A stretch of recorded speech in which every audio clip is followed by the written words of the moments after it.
Bismillahirrahmanirrahim. Setelah Nabiullah Ibrahim kira-kira belasan tahun telah meninggalkan Siti Hajar dan Ismail, maka pada usia yang diperkirakan Nabi Ismail sudah bisa melakukan aktivitas membantu orang tuanya, maka Nabi Ibrahim pun dipersilahkan pulang. Betapa gembiranya Nabi Ibrahim bertemu dengan Siti Hajar, bertemu dengan Ismail, maka mereka pun berpeluk cium, bahagia yang tiada tara. Betapa anak yang dirindukan selama puluhan tahun hingga kelahirannya, setelah lahir hanya beberapa saat bertemu lalu diperintahkan untuk meninggalkan, maka saat inilah Allah Subhanahu wa Ta'ala pun mempertemukan. Namun kebahagiaan itu tidak berlangsung lama. Sepulang atau setelah sampai di rumah dan malam harinya Nabi Ibrahim bermalam di rumah istrinya atau bersama istrinya, maka pada saat itu hadirlah melalui mimpi perintah agar menyembelih Ismail. Malam berikutnya juga sama. Hingga 3 malam berturut-turut Nabi Ibrahim didatangi dalam mimpi, diperintahkan oleh Allah untuk menyembelih anaknya.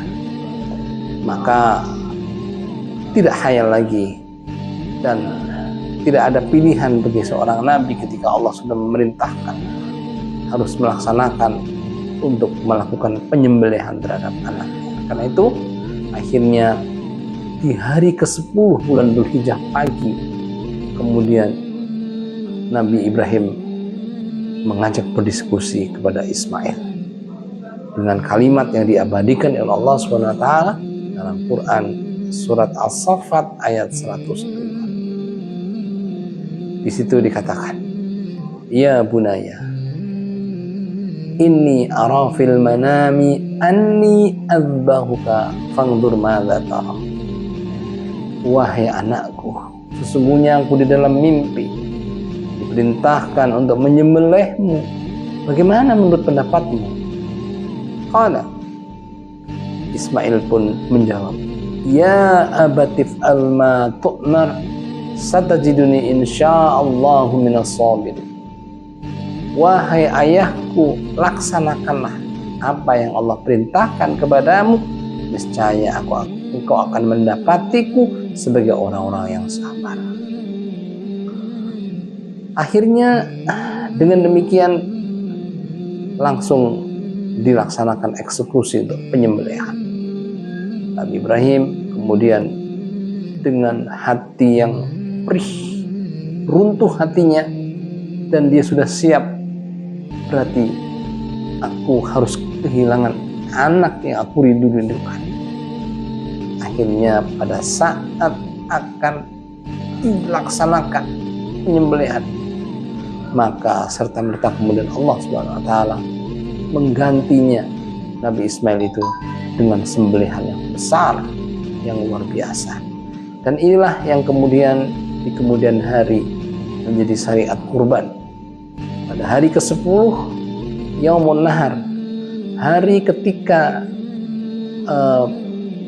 para jemaah haji sudah mulai masuk ke Musdalifah dan akan memulai lempar atau lontar jumrah, maka di tanah air, tempat-tempat lain dilakukan penyembelihan hewan kurban. Hari terbaik dari 10 hari di bulan Dzulhijjah, hari terbaik yaitu hari Nahar, yaitu hari tanggal 10 Dzulhijjah.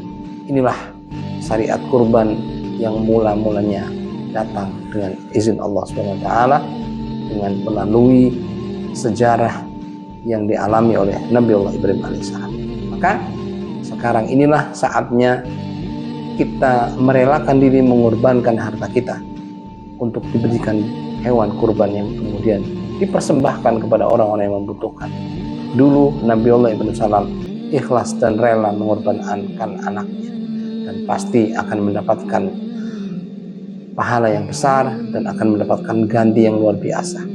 Saat ini ketika kita merelakan harta kita kemudian untuk dikorbankan untuk dijadikan sebagai hewan kurban yang kemudian dikurbankan, disembelih untuk orang yang membutuhkan, maka Allah akan mengganti dengan pahala yang luar biasa, dan Allah akan menggantinya dengan kebahagiaan yang tiada tara.